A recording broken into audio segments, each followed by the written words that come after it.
आज का अपना टॉपिक रहेगा, ये वन शॉट है, एक क्लास में इस पूरे चैप्टर को समझेंगे। नाम क्या है? Direct and inverse proportion. Proportion means होता है वेरिएशन। इसका एक और नाम होता है वेरिएशन भी बोलते हैं, वैसे इसको एक और नाम से जाना था वेरिएशन। वेरिएशन मीन्स होता है वेरी करना, किसी चीज़ का चेंज होना। ठीक है, अब किस तरीके से चेंज हो रहा है इसको देखना, क्योंकि चेंज होने के भी कई सारे तरीके होते हैं ना, तो इसमें पढ़ेंगे हम लोग। अच्छा एक चीज़ और बताएं, 8th क्लास की जो भी मैथ है, 6th 7th और 8th, 6th 7th 8th की जो मैथ्स होती है, आपके घर में कोई ना कोई सरकारी एग्ज़ाम की तैयारी कर रहा होगा कोई, आप जाके बात करेंगे, चाहे आप IAS की तैयारी कर लो, लोअर PCS की कर लो, दरोगा की आप कर लो, या चपरासी की आप कर लो, हर किसी में 8th क्लास तक की मैथ आती है। ये सारे क्वेश्चन जो अभी हम लोग सॉल्व करेंगे, या हम लोगों ने कंपाउंड इंटरेस्ट पढ़ा, ये सब के सब सरकारी एग्ज़ाम में आते हैं। बट दिक्कत क्या है कि यहाँ पर आपको थोड़ा टाइम लगेगा सॉल्व करने में, वहाँ आपके पास 40 सेकंड होते हैं सॉल्व करने के लिए, तो उनको भी ट्रिक से हम लोग सीखते हैं। कैसे सीखते हैं? ट्रिक से सीखते हैं। यहाँ थोड़ा नॉर्मल सीखेंगे। अब डायरेक्ट मेथड जो है, या डायरेक्ट वेरिएशन बोलो, इसका एक और नाम है यूनिटरी मेथड। एक एक नियम जिसको कहते हैं हिंदी में, कोई है क्या था? तुम ही थे तो इसको क्या होता है? Unitary method. ये भी पढ़ेंगे। तो अब देखो जरा, ये मैं किसकी बात करना था, और आज से मैं सोचा, आज से कल से अब मैं शॉर्ट्स वीडियो भी अपलोड करूँगा इन्हीं टॉपिक्स के ट्रिक के साथ, कि एक क्वेश्चन जो आप 3 पेज में करते हैं, 2 पेज में करते हैं, या 10 मिनट लग जाते हैं सॉल्व कर, उनको 40 सेकंड के अंदर कैसे सॉल्व करेंगे, उसके भी शॉर्ट्स अब बनाए करूँगा मैं। ठीक है, क्योंकि अभी से हम लोग तैयारी अगर करें जॉब के लिए तो ठीक है। तो चलिए सबसे पहले आते हैं डायरेक्ट को उठाते हैं। डायरेक्ट वेरिएशन या डायरेक्ट प्रोपोर्शन क्या होता है? तो डायरेक्ट पे हम लोग जाएंगे। डायरेक्ट वेरिएशन बोलो या डायरेक्ट प्रोपोर्शन, इसमें समझते हैं क्या डायरेक्ट का मीनिंग क्या है? कुछ ऐसी क्वांटिटी जो इधर बढ़ रही है और दूसरी तरफ भी इंक्रीज हो रही है। जैसे फॉर इसको एग्जांपल के थ्रू समझेंगे तो बड़ा मज़ा आने वाला है। जैसे किसी ने आपसे पूछा कि 3 पेन्स की जो कॉस्ट है, ठीक है, वो कॉस्ट है, मैंने आपसे कहा मतलब 10 रुपीज़, कितनी है? ठीक है, बहुत ही बेसिक सा, कोई बेटा कॉपी का सब बंद कर दो, देखो अभी सामने, लिखना कुछ नहीं है आपको। फिर मैंने आपसे पूछा, मैंने कहा यार बताओ 6 पेन कितने रुपए के आएंगे? अब समझना, कोई आंसर नहीं बताएगा, मुझे पता है, सिंपल सा क्वेश्चन है, समझो केवल। अब मैंने कहा मुझे नहीं पता यार कितने रुपए के होंगे, मुझे नहीं पता, बट मैं कुछ बेसिक बातें पूछूंगा आपसे। 3 पेन अगर 10 रुपए के हैं, तो जो 6 पेन होंगे वो 10 रुपए से ज़्यादा के होंगे या कम के होंगे? ये तो हर किसी को पता होगा, ये तो मतलब बनियागिरी वाली बात है, हर किसी को पता होगा ये। 3 पेन अगर 10 रुपए के, 6 पेन भैया ज़्यादा पेन होगा तो ज़्यादा रुपए के होंगे। मतलब क्या हुआ, अगर इधर मोर पेन हमने लिए तो कॉस्ट भी क्या हो गई? मोर, मतलब कॉस्ट भी क्या हुई? बढ़ गई ना। जो काम इधर हुआ वही काम इधर हो रहा है। यस और no? Number of pens increase हो रहे हैं, तो भाई साहब कॉस्ट भी तो इंक्रीज हो रही है। क्या ये बात मैं समझा पाया आपको? ठीक है, एक और एग्जांपल लेते हैं। मैंने आपसे बोला कि भैया 4 पेन 20 रुपए के हैं, तो भाई साहब बताओ एक पेन कितने रुपए का होगा? अब समझना। अच्छा, मैंने कहा हमको नहीं पता भैया कितने का, हमें इतनी मैथ नहीं आती, हमको नहीं पता, बट बेसिक आप बताना। 4 पेन अगर 20 रुपए के हैं तो एक पेन 20 रुपए से कम का होगा या ज़्यादा का होगा? बस दिमाग में एक चीज़ लेके मत आना, क्या पता सर ये पेन बहुत कंपनी वाला हो, बहुत महंगा हो, ये चीज़ दिमाग में मत लाना। जो ऊपर 4 पेन, मान लो ये 4 पेन मान लो हमारे एल्कोस के हैं, तो ये भी एक पेन एल्कोस वाला ही होगा। अब इसमें मत कहते हैं सर जीटर प्लस लेके आ जाएं ना, तो ये चीज़ें नहीं, ऐसा मत सोचना दिमाग में बिल्कुल भी कि सर एक पेन तो आता है 1 रुपये का एक और 1 से 20 का आता है, ये चीज़ें दिमाग में नहीं लानी। क्लियर है? ठीक है सर। तो एक पेन कितने का होगा? 20 से कम का होगा, तो यहाँ पे हम क्या बोलेंगे? लेस पेन, तो कॉस्ट भी क्या होगी? कॉस्ट भी क्या होगी? लेस हो गई। तो जो काम इधर हुआ वो ही इधर हुआ। ऐसे क्वेश्चंस को हम कहते हैं डायरेक्ट वेरिएशन। उनमें जो वेरिएशन में होता है चेंज होना, उनमें डायरेक्ट चेंज हो रहा है, जो चेंज यहाँ हुआ वही चेंज यहाँ हुआ, उल्टा नहीं हो रहा है। क्या जमगा? बताओ ना यार, बात समझ आई ना ये चीज़? तो बस पहले ये समझो कि जो ये क्वेश्चन दिया गया, ये किसका दिया गया? डायरेक्ट का है या फिर इनवर्स का? पहले इतना समझो। अच्छा, अब मैं एक और एग्जांपल लेता हूँ, अब इसको प्रैक्टिकली समझना। प्रैक्टिकली कि 5 आदमी, ठीक है भैया, 5 आदमी कोई भी मकान है, मान लो ये मकान है, मान लो ये मकान है, ठीक है, रहने मत आ जाना, मैं एक एग्जांपल दे रहा हूँ कि मान लो मकान, 5 आदमी किसी मकान को, कोई सा भी भैया मकान है, 40 दिन में बना देते हैं। कितने में बना देते हैं? 40 दिन में। क्लियर है सर? अब समझना, मैं जैसे इसको मैं प्रैक्टिकली समझा रहा हूँ। मैं गया भैया लेबर चौक पे, जहाँ पे लेबर मिलते हैं, मैंने कहा यार हमारा मकान बनाना भाई ऐसे ऐसे है, तो 5 आदमी को मैं लेके जा रहा हूँ, बताओ मकान कितने दिन में बन जाएगा? उन्होंने कहा भाई ये 5 आदमी 40 दिन में मकान तुम्हारा बना देंगे। क्लियर है? अच्छा, फिर मैं दूसरी जगह मैं भैया पूछने गया, तो उन्होंने कहा कि ये मकान हमारे आदमी, अगर आप यहाँ से 12 आदमी लेके जाओगे, तो मैं उनसे पूछना चाहता हूँ कि अगर मैं आपके यहाँ से 12 आदमी लेकर गया तो मकान कितनी दिनों में बन जाएगा? हमको नहीं पता, मैथमेटिकली समझेंगे। 5 आदमी थे, कोई मकान को 40 दिन में बना रहे हैं, तो आदमी अब 12 हो गए, तो मकान जल्दी बनेगा या बाद में? सही बात है। क्या बात ये बात समझ आई ना? अच्छा, ये तो नहीं ला रहे तो दिमाग में कि सर जब 5 आदमियों ने 40 दिन में मकान बना दिया है, अब ये क्या बनाएंगे? ये मकान तो पहले से ही बन गया। ऐसा मत सोचना, वो ये सब कंडीशंस है, मकान बना नहीं है, ये केवल कंडीशन है कि अगर 5 आदमी लेके जा रहे हो तो 40 दिन में बना दें, 12 आदमी लेके जाओगे तो कितने में? हमने कहा नहीं पता, बट ये पता है कि आदमी यहाँ तो बढ़ गए, लेकिन जो डेज हैं वो क्या हो गए? लेस। डेज क्या हो गए? कम। और ये आप समझ लेना, प्रैक्टिकली समझना, इसको प्रैक्टिकली समझो कि भैया 12 आदमी है, काम जल्दी हो जाएगा, काम जल्दी होगा मतलब दिन कम होंगे, तो दिन कम, इधर मोर है और इधर लेस है, मतलब इनवर्स, मतलब उल्टा, मतलब क्या हो रहा है? उल्टा। तो ऐसे क्वेश्चन को हम कहते हैं इनवर्स वेरिएशन, मतलब वेरिएशन तो हो रहा है, चेंज तो हो रहा है, लेकिन उल्टा चेंज हो रहा है, इधर बढ़ रहे हैं उधर घट रहे हैं। क्या चमका? ठीक है। 5 औरतें शांत बैठी हैं कितना बड़ा जोक। 5 औरतें, 5 औरतें, मान लो मैंने कहा यार नहीं कोई नहीं, बड़े हो गए तुम भी औरत ही बनोगे। 5 औरतें 50 रोटी बनाती, कितनी बनाती हैं? 50। ठीक है भैया, बात को समझ रहे ना? तो भाई साहब 12 औरतें कितनी रोटी बनाएंगी? हमने कहा हमें नहीं पता, हमें नहीं पता यार कितनी बनाएंगी। अब समझो 5 औरतें 50 रोटी बनाएंगी, अब उसी जगह 12 औरतें, तो रोटी ज़्यादा बनेगी कम? पक्की बात है ना? मोर विमेन मोर रोटीज, डायरेक्ट का क्वेश्चन हो गया। बस ये आपको जज करना है कि क्वेश्चन डायरेक्ट का है या इनवर्स का है। क्या चमका? पक्की बात है सर? पक्की बात है, पक्की बात है, पक्की बात है, पक्की बात। अब देखो, अब इनके हम लोग एक एक करके आंसर बताते हैं जो हम लोग बता सकते हैं। 3 पेन अगर 10 रुपये के हैं तो यार 6 पेन कितने के होंगे? 20 के। अब ये तो बहुत ही बेसिक क्वेश्चन लिया ना हमने। अच्छा, और ये क्वेश्चन किसका? डायरेक्ट का या इनवर्स का? डायरेक्ट। बहुत सही। इधर आ जाओ भैया, 4 पेन अगर 20 रुपए के हैं तो 1 पेन कितना होगा? 5। बहुत सही। क्वेश्चन किसका है? डायरेक्ट। ठीक है भैया, इसको मैं थोड़ा सा सिंपल करने की कोशिश करता हूँ ना, कि मान लो ऐसे करता हूँ। चलो पहले डायरेक्ट वाली समझाते ना। चलो देखो, 10 औरतें कर देते हैं, 5 औरतें 50 रोटी बना रही, 10 कितनी बनाएंगी? 100। चलो जी, अब समझ, पहले डायरेक्ट पे फोकस करते हैं। सबके आंसर पता है तो लोगों ने एक्सपेरिमेंट करे इनमें, डायरेक्ट वाले क्वेश्चन एक्सपेरिमेंट। उन्होंने क्या किया, इन दोनों नंबर्स का डिवाइड किया, 3 और 6 का डिवाइड करो, आंसर कितना आएगा? 1/, आया नहीं आया? चलिए जी, इन्होंने कहा इसका भी डिवाइड करो, कितना आया? 1/, बराबर आया। उन्होंने कहा ये एक्सपेरिमेंट उन्होंने यहाँ पे किया, 4 और 1 का डिवाइड किया, आंसर कितना आया? 4। ऐसे ही 20/5 का डिवाइड कितना आया?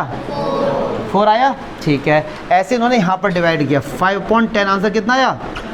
ऐसे यहाँ पर डिवाइड किया। तो उन्होंने क्या देखा कि जो भी डायरेक्ट के क्वेश्चंस हैं और अगर उनके नंबर्स का हम डिवाइड करते हैं ना, तो आंसर हमेशा क्या आता है? बराबर आता है। क्या आता है? बराबर। डिवाइड करके क्या आता है? डिवाइड करके। तो डिवाइड करके आंसर क्या आता है? कांस्टेंट आता है। 1/2, 1/, ये सब क्या है? कांस्टेंट है। कांस्टेंट बोले तो जो चीज़ कभी चेंज नहीं होती है, जैसे 1 2 3 1/2, ये जैसे 2 का मतलब 2 है, ये फिजिक्स में भी यही होगा, बायोलॉजी में भी यही होगा, मैथ्स में भी, ये हर जगह 2 का मतलब 2 ही रहेगा, ये कभी चेंज नहीं होते हैं। तो इसलिए इनको क्या बोलते हैं? कांस्टेंट। क्या चमका? ठीक है। तो अब एक इन्वर्स का देखते हैं। मैंने कहा मान लो 5 आदमी किसी मकान को भैया बना देते हैं 10 दिन में, तो 10 आदमी से कितने दिन में बनाएंगे? 5 दिन में। कितने बनाएंगे? अब देखना, समझना जरा, ये क्वेश्चन किसका हो गया जी? इन्वर्स का। अब इन्वर्स में भी उन्होंने क्या किए? एक्सपेरिमेंट करे। क्या करे? तो उन्होंने इसका इसके साथ मल्टीप्लाई किया, तो कितना हुआ? 50, और इसका भी इसके साथ मल्टीप्लाई क्या हुआ? तो उन्होंने देखा कि इन्वर्स वाले में जो नंबर्स होते हैं इनका अगर मल्टीप्लाई हम करते हैं तो आंसर क्या आता है? एक कांस्टेंट आता है। और डायरेक्ट में डिवाइड करके, याद कैसे करते हैं? डायरेक्ट में डी आ रहा है और डी का मतलब डिवाइड। क्या जमगा? डायरेक्ट में क्या आ रहा है? डी आ रहा है, डी का मतलब डिवाइड। तो डायरेक्ट में जो वेरिएबल्स होते हैं, जो ये नंबर्स होंगे हमारे, इनका डिवाइड करके आंसर क्या आता है? इक्वल आता है, और वो कांस्टेंट होता है। क्या होता है? कांस्टेंट। और इसमें मल्टीप्लाई करके कांस्टेंट आता है। क्या चमका? जैसे अब मैं फाइनली अगर बोलूँ, थोड़ी जगह रेंट पे लेके यहाँ फाइनली बोलूँ कि डायरेक्ट की जो कंडीशन है, डायरेक्ट के लिए वेरिएबल है मान लो x अपॉन y, इनका डिवाइड करके आंसर कोई भी कांस्टेंट आएगा k, और इन्वर्स में इनका मल्टीप्लाई करके आंसर क्या आएगा? k कोई भी एक हमारा कांस्टेंट है। मुझे नहीं लगता इसमें कोई डाउट होगा। पक्की बात है? देखो यहाँ तक। हेलो। अब देखिए कुछ बेसिक वैसे क्वेश्चन लिए हैं, डायरेक्ट के लिए भी हैं, केवल समझते हैं। आपको ये टेबल गिवन है, ठीक है, x और y और ये सब गिवन है। कह रहे चेक करो ये डायरेक्ट है, ये डायरेक्ट वेरिएशन है या इन्वर्स वेरिएशन, चेक करना है आप। तो सबसे पहले डायरेक्ट चेक करते हो। अभी मैंने आपको बताया था कि डायरेक्ट के लिए कंडीशन क्या होती है? दोनों का क्या करते हैं? डी डिवाइड करके, और आंसर क्या आता है? कांस्टेंट। अब ये के का मतलब समझो, कांस्टेंट मतलब 1/2 आएगा तो हर किसी में 1/2 आएगा, 1 आएगा तो 1 आएगा, -1 आएगा तो -1 आएगा। ठीक है, तो चलिए डिवाइड करते हैं। अब 3/6, 3 और 6 का डिवाइड करो, 3 बन जा तो 1/2 आया। ऐसे ही 5/10 का डिवाइड करो भैया तो 1/2। ऐसे ही 7/14, 1/2, 9 2 जा 12 2 जा। तो ये जो डाटा जो ये गिवन है ये हमारा डायरेक्ट है। अच्छा, एक बच्चे के दिमाग में क्वेश्चन आ सकता है क्या कि सर इनका चलो आंसर सही आ रहा है, इनका आंसर सही आ रहा है इनका, लेकिन इसका सपोज सर 1/2 नहीं आ रहा है, फिर हम क्या करेंगे ना कि सर इसका 1/2, इसका 1/2, इसका अगर इसका 1/2 नहीं आ रहा है तब क्या होगा? तो हम कहेंगे कि भैया ये जो नंबर है ये ही डायरेक्ट में और ये वाला डायरेक्ट में नहीं है। लास्ट वाला अगर आ रहा है तो लास्ट वाला डायरेक्ट में, नहीं आ रहा तो नहीं है। अरे बड़े ब्रांडेड आदमी गधे ही हो क्या? आंसर क्या लिखेंगे? लिखो 3/6, 5/10, 7/14 and 12/24 are in the direct variation, और 9/18 जो है हमारा वो डायरेक्ट नहीं है क्योंकि इनका रेशियो बराबर नहीं आ रहा। ठीक है बेटे, ये तो खुद समझा लिख लिया करो। अच्छा, ये जो टेबल गिवन है इसमें पहले से ही कह रहे हैं कि जो टेबल है ना ये डायरेक्ट में है, ये डायरेक्ट वेरिएशन में पहले से आपको गिवन है ये। फिर कह रहे हैं x1 x2 y1 की वैल्यू फाइंड करो। सत्यम बेटे आके जरा फाइंड करो, आ जाओ इधर, उठ के आओ बेटा इधर जा। और ये इसका क्या नाम? तुम्हारा बेटा बहुत शैतानी कर रहा है तुम्हें। हाँ हैं, कुछ कहा ही नहीं, बिना कहे इतनी हंसी आ रही है। तुम तो यार ठीक बालक हो, ये जो चीज़ पढ़ा लो उसको समझ ले यार। कोई दिक्कत है पूछ लो उसमें, बैठो टेसू से, कोई दिक्कत है तो उसको पूछ लो, लेकिन शोर नहीं करो। कोई डाउट्स है तो पूछो यार। अब ये जो हमारे पास नंबर्स गिवन है किसमें? डायरेक्ट वेरिएशन में। फिर कह रहे हैं x1 x2 और y1 की वैल्यू फाइंड करो। अगर ये डायरेक्ट में है तो इनके डिवाइड आपस में क्या होंगे? वो गिवन है तो 3/36 का जो डिवाइड होगा वो किसके बराबर होगा? x1 अब x1 की वैल्यू निकाल सकते हैं क्रॉस मल्टीप्लाई करके, या पढ़े लिखे आदमी तो डायरेक्ट करो। 6 6 जा 36 और 6 10 जा, 3 बन जा 3 और 3 2 जा, 2 बन जा 2 और 2 5 जा। क्रॉस मल्टीप्लाई करो, x1 की वैल्यू कितनी आ गई? ओहो ओए ओए, पंखा बंद कर दो, पंखा बंद करो। हाँ यही बंद करो, बंद कर दो। और गेट खोल दो ये वाला। हाँ वो भी खोल दो, निकल जाएगा वो, निकल जाएगा। खोल दो ये भी आराम से। हाँ अब तुम आके बैठ जाओ, आराम से आके बैठ जाओ, वो चला जाए, कोई बात नहीं। ये बड़े क्या यार, तुम पढ़ाते समय आ जाते, हद है यार बिल्कुल। अब निकल जाओगी, देख रहा है मुझे ये? चलो छोड़ो, मत देखो यार उसे, आई कांटेक्ट मत करो। चलो आ जाओ, सुनो। तो x1 की वैल्यू कितनी आ गई? अब सब उसको देखें, इधर इधर कोई नहीं देख रहा, हमने बन जाए कबूतर क्या? देखो इधर। चलो अब x1 की वैल्यू क्या आ गई जी? 5। अब इन दोनों का रेशियो आपस में क्या होगा?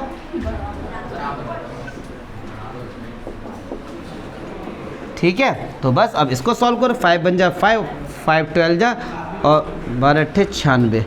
तो x2 की वैल्यू कितनी आ गई? गया? कोई बात नहीं। तो x2 की वैल्यू कितनी होगी? 8। ठीक है, क्लियर है? कोई दिक्कत तो नहीं है? चल बेटा भारी बैठ जा थोड़ी देर, वो 5-6 कबूतर आ गए रूम में। कौन है उधर? हाँ उधर चले जाओ, उधर चले जाओ, कोई दिक्कत नहीं। देखो डायरेक्ट वाले जो भी क्वेश्चन होते हैं उनमें रेशियो इनके बराबर आते हैं। अब x2 की वैल्यू यहाँ पे आ गई थी 8 निकल गई। अब आपसे y1 पूछा तो इनका रेशियो आपस में क्या होगा? बराबर। तो आप रखेंगे 8/96 और 10/y1, तो क्रॉस मल्टीप्लाई कर लीजिए। तो 8y1 और 96 में 10 का मल्टीप्लाई, 8 का इधर आके क्या होगा? डिवाइड। तो y1 बराबर 96 × 10/8। अब 8 से डिवाइड कर दो, तो y1 कितना आ गया जी? 120। तो यहाँ पे कितना आ जाएगा? 120 है। ठीक है, ये तो सिंपल। अब ये आ जाओ, ये क्वेश्चन ऐसे क्वेश्चन है बेसिक हैं, और ये तो खैर सबसे ज़्यादा इंपॉर्टेंट, समझ रहा? हाँ ये तो इस पे आएंगे ना यार। कह रहे हैं अगर 50 मीटर का एक क्लॉथ है जिसकी लेंथ 50 मीटर है, उसकी कॉस्ट इतने रुपए है। मतलब आप दुकान पे गए, आपने कहा भैया हमें कपड़ा लेना 50 मीटर की लेंथ वाला, तो उन्होंने कहा भाई इतने रुपए लगेंगे। तो आप जानना चाहते हैं कि अगर 1788 मतलब 1788 रुपीज़ आपके पास है तो कितने मीटर कपड़ा आ जाएगा? ठीक है, तो अब एक बात समझते हैं। 50 मीटर क्लॉथ है, वो कितने रुपए का है जी? 3725। तो हम जानना चाहते हैं कि 178 में कितने मीटर। तो अभी आपको इसका आंसर नहीं पता, लेकिन एक चीज़ बताओ जरा, 50 मीटर अगर इतने रुपए का है तो 1788 में 50 से कम आएगा ज़्यादा आएगा? कम आएगा ना। ये भी चीज़ कम हुई है, ये 3000 थे लगभग, ये 1000, मतलब प्राइस कम हुए हैं। तो यहाँ भी चीज़ क्या हो रही? कम हो रही है ना। तो जब दोनों तरफ सेम चेंज होता है, इधर भी कम इधर भी कम, इधर भी ज़्यादा इधर भी ज़्यादा, तो ऐसे क्वेश्चन को डायरेक्ट के क्वेश्चंस बोलते हैं। इनका डायरेक्ट डिवाइड कर दो, तो 50/x और 3725 अब क्या हम लोग x नहीं निकाल पाएंगे? पक्का क्रॉस मल्टीप्लाई करके x का मल्टीप्लाई करो 3725 से, क्लियर है? और बस x निकाल लो तो इसका इधर आके डिवाइड हो जाएगा। जो भी आए कैलकुलेशन इसमें क्या है, तो बस इसका आप डिवाइड कर लेना, ये आंसर आ गया। ठीक है, चलो ये देखो भैया, आ जाओ भैया, देखो योगेन कह रहे हैं कि 5 आदमी या फिर 7 औरतें एक दिन में 875 रुपये पर डे कमा रही हैं। समझना इस चीज़ को, मतलब आप ये मत समझना कि एक आदमी नहीं, 5 आदमी, जैसे 5 लोग हैं वो एक साथ जॉब कर रहे हैं कहीं पे, तो उन 5 लोगों को, एक को नहीं 5 को भैया इतने रुपए दे दो, वो आपस में अपना बांट लेंगे। मतलब कि इसमें हर एक को एक जगह पैसे मिल रहे हैं? नहीं, हर एक को नहीं मिल रहे हैं। 5 आदमी, जैसे 5 आदमी गए, उन्होंने एक जगह काम किया, काम पूरा हो गया, फिर वो 875 रुपये 5 को नहीं मिलेंगे, एक आदमी को दे दिए कि 5 में बांट लो। ये हाँ, ये मत समझो कि हर किसी को मिल रहा है। ठीक है, तो उन्होंने कहा भैया हमारे 5 औरतें काम करें या 5 आदमी या 7 औरतें, हम इतने रुपए देंगे। तो क्वेश्चन जानना चाह रहे हैं कि हाउ मच वो 10 आदमी और 5 औरतें अगर काम करेंगे तो कितने रुपए मिलेंगे। अब एक बात सुनना, बड़ा सिंपल है ये, समझेंगे। 5 मैन कायदे में देखा जाए किसके बराबर है? 7 विमेन के बराबर है। क्या मैं ये बात बोल सकता हूँ? ना, पक्की बात है। अब मतलब कॉमन सेंस वाली बात है ये। मैन और मैं क्या करता हूँ, इस पूरे क्वेश्चन को या तो औरतों में ले लूँ या आदमी, किसी एक में कन्वर्ट कर लेते हैं। तो मैं ये कहता हूँ 5 आदमी बराबर कितनी औरतें हैं? तो एक बात हो ना, यहाँ पे 10 आदमी हैं, तो क्या 10 आदमी को मैं हटा के 14 विमेन लिख सकता हूँ? अब समझो 5 आदमी या फिर 7 औरतें बराबर है, तो यहाँ पे 10 आदमी थे ना, तो 10 आदमी किसके बराबर होंगे? 14 औरतों के बराबर होंगे। नहीं समझ पा रहे? 14 कैसे? क्या बात है। 5 आदमी बराबर 7 औरतें, तो 10 आदमी बराबर कितनी औरतें होंगी? बताओ, इधर डबल नहीं हो गए तो उधर भी तो डबल हो जाएंगे। बताओ, नहीं ये बात समझ में, सिंपल चीज़ है। तो ठीक है, तो 5 आदमी बराबर 7 औरतें हैं ना, मतलब जहाँ 5 आदमी हैं उसकी जगह में 7 औरतें हैं। एकदम बात तो एक ही है कि यहाँ क्वेश्चन में कहा था 10 आदमी, तो क्या 10 आदमी पे 14 विमेन हो गए ना। ठीक है, अब ये बात समझना। ठीक है, तो इन्होंने बोला 5 आदमी या फिर 7 औरतें इतने रुपए लेते हैं, तो मैंने क्या किया 7 औरतें रुपए ले रही हैं इतने रुपए, क्या जमगा। तो 14 औरतें और 5 औरतें मतलब 19 औरतें। यस और नो? 19 विमेन। कितने रुपए लेंगे, मैंने कहा मालूम एक्स लेंगे। अब एक बात समझना, 7 विमेन है तो इतने रुपए आ रहे हैं, 19 है तो रुपए और ज़्यादा आएंगे। ये भी चीज़ बड़ी, ये भी चीज़ बड़ी, मतलब क्वेश्चन हो गया डायरेक्ट का, तो डायरेक्ट डिवाइड कर दो इनका, क्रॉस मल्टीप्लाई। तो 7x और 19 इंटू, तो बस डिवाइड कर दो था 7 से। देखो शायद चला जाना चाहिए 7 का, 7 बन जाए 7, 7 2 जा 14 और 7 5 मल्टीप्लाई, इतने रुपए मिल जाएंगे। अब एक बच्चा सोचेगा कि सर आपने इस पूरे क्वेश्चन को विमेन में कन्वर्ट कर लिया, हम मैन में कन्वर्ट करके कर सकते हैं। बिल्कुल कर सकते हैं, आंसर फिर भी यही आता। मैं करके बता देता हूँ। यहाँ पे 10 मैन था ना, अब सारे बच्चे समझेंगे, बड़े ध्यान से समझेंगे कैसे करूँगा। हो सकता है आपको थोड़ा सा लेंदी लगे, बस समझना बेटे, बात नहीं कर दोगे। 5 आदमी, नॉलेज के लिए बता रहा हूँ, 5 आदमी बराबर 7 विमेन। यस और नो? अब मैं मैन में कन्वर्ट कर, तो आपसे मैं कहता हूँ 5/7 मैन बराबर 1 विमेन 1 वुमेन। यस और नो? इधर का डिवाइड मतलब एक औरत बराबर 5/7 मैन। क्लियर है? अब इस पूरे क्वेश्चन को मैं मैन में कन्वर्ट करके बता, तो 5 आदमी कितने रुपए कमा रहे भैया, 875। हमसे बोला 10 आदमी और 5 औरतें, 10 आदमी तो हो गए और 5 औरतें, 5 औरतें, एक औरत जब इसके बराबर है तो 5 किसके बराबर होगी, मल्टीप्लाई कर दो।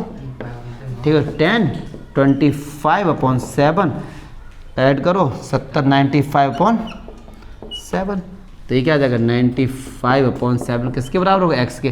तो इन दोनों का डिवाइड करो, एक्स निकालो, आंसर तो भी यही आना है। बस और वाले का थोड़ा सिंपल सा हो गया था। क्लियर? 2375 जो भी कुछ आए, जो भी कुछ आए। चलिए जी, कुछ एकदम इन्वर्स के हैं। अब ये टेबल दे दी गई है और आपसे ये पूछा गया चेक करो या क्या ये इन्वर्स के है। तो क्या होता है इनका कि इनका मल्टीप्लाई करिए आपस में, अगर ये बराबर आ रहे हैं तो ये क्वेश्चन इन्वर्स का है। ठीक, तो 6 × 24 आप करो तो 6 4 जा 24, 6 2 जा 12 और ठीक है 144। कोई दिक्कत? ऐसे इसका 3 और 48 का मल्टीप्लाई करो 148, 36 में 4 का करो 144। तो ये बराबर आ रहे तीनों, इसका मतलब जो टेबल गिवन है ये इन्वर्स के गिवन है। अच्छा, ये जो टेबल है यहाँ कह रहे हैं यार कि ये टेबल इन्वर्स में है, तब आपको x1 और y1 की वैल्यू फाइंड करनी, गिवन है पहले से। तो एक काम करो, इनका आपस में क्या कर दो, मल्टीप्लाई बराबर रख दो। तो 12 × 8 16 × y1, तो बस 16 के इधर आगे क्या हो जाएगा, डिवाइड हो जाएगा। 8 2 जा 16 और 2 6 जा 12, तो y1 की वैल्यू कितनी आ गई जी, 6 आ गई। अब y1 6 आ गया है, अब कह रहे हैं इसका फाइंड x1, तो इनका मल्टीप्लाई इसका मल्टीप्लाई बराबर हो, तो इन्वर्स में ऐसा होता है। तो 16 × 6 x1 × 4, तो बस 4 से आके डिवाइड कर दो था, तो बस 4 4 जा 16 24, तो x1 कितना आ गया जी। ठीक है। अच्छा, अब ये क्वेश्चन देखते हैं। कह रहे हैं कि if 45 man can do a piece of work in 49 days, मतलब क्या है कि 45 मैन किसी भी काम को 49 डेज में कंप्लीट कर रहे हैं। 49 डेज में कह रहे हैं कि 35 आदमी 35 मैन उसी काम को कितने दिन में करेंगे। मैंने कहा मौला दिन। अब ये समझो क्वेश्चन डायरेक्ट का या इनवर्स का। अगर आदमी ज़्यादा हैं तो 49 डेज है, आदमी कम हो गए तो दिन ज़्यादा होंगे ना। तो ये चीज़ कम हुई है और ये चीज़ इंक्रीज हुई, मतलब इनवर्स। तो ऐसे में क्या करते हैं, इनवर्स का मतलब होता है डायरेक्ट का उल्टा। डायरेक्ट में क्या था, इनका डायरेक्ट डिवाइड कर देते थे।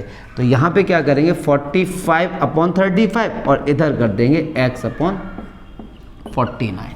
क्लियर है। अब आप कहेंगे सर वहाँ तो मल्टीप्लाई होता था यार, एक काम करो इनका मल्टीप्लाई कर दो, इनका मल्टीप्लाई कर दो, आंसर एक ही आ जाएगा। तो मैं ये सिंपल वे बता रहा हूँ। डायरेक्ट में डायरेक्ट डिवाइड करते थे, यहाँ पे डिवाइड तो हो रहा है लेकिन उल्टा करके हो रहा है। इसका डिवाइड तो ऐसे ही लिख दो, दूसरे वाले का x/49 कर दी। चलिए क्रॉस मल्टीप्लाई कर दिया, इसे कट कर दो पहले। 5 9 जा और 5 7 जा, 7 बन जा 7 7 7 जा 49, क्रॉस मल्टीप्लाई तो 7 9 जा 63 डेज आपके हो जाएंगे यहाँ पे, ठीक है। ये इंपॉर्टेंट क्वेश्चन है। कह रहे हैं इन अ फोर्ट कोई किला है, वहाँ पे कुछ सैनिक वगैरह हैं, कह रहे 300 आदमी है तो उनके लिए 90 दिन के लिए खाना है, मतलब 300 लोग हैं उस किले में, उनके लिए खाना 90 दिन के लिए है। कह रहे हैं आफ्टर 20 डे 20 दिन बाद 50 आदमी छोड़ के चले गए, 20 दिन बाद। अब यहीं से लॉजिक है, 300 आदमियों का खाना कितने दिन के लिए, 90 दिन के लिए। 20 दिन बाद, अगर मैं बात करूँ 20 दिन बाद, 20 दिन बाद 300 आदमी का खाना अब कितने दिन के लिए बचा होगा, 70 दिन के लिए। क्या बात समझ आ रही है भाई साहब? 300 लोगों का खाना 90 दिन के लिए था, 20 दिन बाद आदमी तो अभी भी 300 ही रहे होंगे, तो खाना कितने दिन के लिए बचा होगा, 70 दिन के लिए। फिर आगे कह रहे हैं 50 आदमी छोड़ के चले गए, 50 आदमी छोड़ के चले गए, 300 थे, आदमी कितने बचे, 250। तो कह रहे हैं अब वो खाना कितने दिनों के लिए बचा होगा। मैंने कहा मान लो एक्स। अब एक समझना, अगर आदमी कम हो गए तो खाना ज़्यादा दिन तक चलेगा, क्योंकि अभी 300 लोग खाने वाले थे, अब 250 लोग हैं तो खाना ज़्यादा देर तक चलेगा। इन्वर्स का क्वेश्चन भैया, इसका तो डायरेक्ट डिवाइड कर दो और इसका करो उल्टा, बस 0 से 0 कैंसिल हो गया, 5 5 जा और 5 6 जा, इसे 5 से कट कर दो, बस 84, तो वो खाना कितने दिन के लिए चल जाएगा, 84 डेज़ के लिए। क्लियर है? ये डेज़ लिखा है डी, 84 डेज़ के लिए हो जाए। क्लियर है? तो ये इन्वर्स का था। तो ये चैप्टर हमारा खत्म पूरा। कोशिश कर रहे हैं कि आर.एस. अग्रवाल की बुक्स के या मतलब डिफरेंट स्कूल्स में कोई सी भी बुक चले, सभी में ये बेसिक टॉपिक्स हैं जो हर किसी के स्कूल में या ट्यूशन्स वगैरह में ये टॉपिक रहेंगे। इंट्रो पार्ट जान लो, क्वेश्चंस खुद से आप लोग ट्राई करो, ठीक है। चलिए ख़त्म करो।